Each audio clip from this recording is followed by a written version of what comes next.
No Laboratório de Física de Sistemas Biológicos, a gente também desenvolveu uma técnica de microscopia, que a gente chamou de microscopia de desfocalização, para observar células no microscópio óptico. A princípio, quando você coloca uma célula no microscópio óptico em campo claro, sem nenhum filtro, essas células são muito difíceis de serem observadas, então você precisa de algumas técnicas especiais.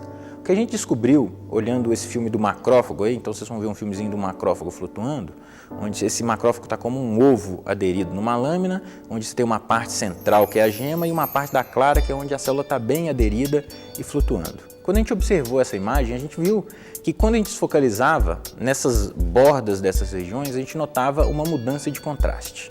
Então a gente fez um modelo teórico, matemático e físico aí desse sistema e conseguiu ver que essa flutuação, esse contraste gerado, esses claros e escuros na borda da célula, são devidos à desfocalização.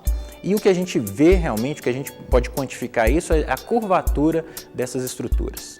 Então a gente consegue medir, quando a gente desfocaliza, a curvatura desse sistema. O que a gente notou, então, observando essas células, é que tem vários tipos de flutuações, ou dois tipos principais. Uma que é uma flutuação pequena e aleatória que acontece em toda a região da célula, e depois são essas flutuações que é o que você mais nota no filme, que são os ruffles acontecendo.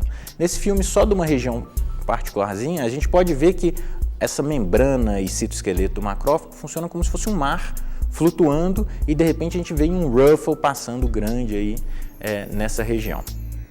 Então, com a nossa técnica, o que é legal é que a gente consegue quantificar isso, a gente consegue medir a energia que a célula gasta nessas estruturas. E o que é muito interessante é que a célula gasta energia para fazer curvatura. Então, a gente consegue medir diretamente esse tipo de energia.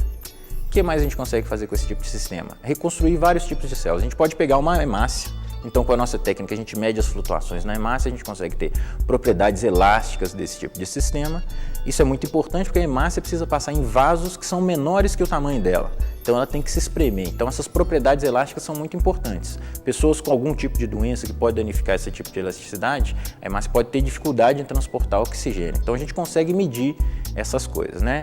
E outras propriedades, como tamanho de hemácia, índice de refração, propriedades ópticas nesse sistema. Então, a gente consegue, com a desfocalização, reconstruir em 3D uma hemácia, como vocês podem ver aí nessa imagem. Então, essa técnica nos permite medir várias propriedades dessas células, das dinâmicas celulares, e isso é um tipo de coisa que a gente faz no nosso laboratório.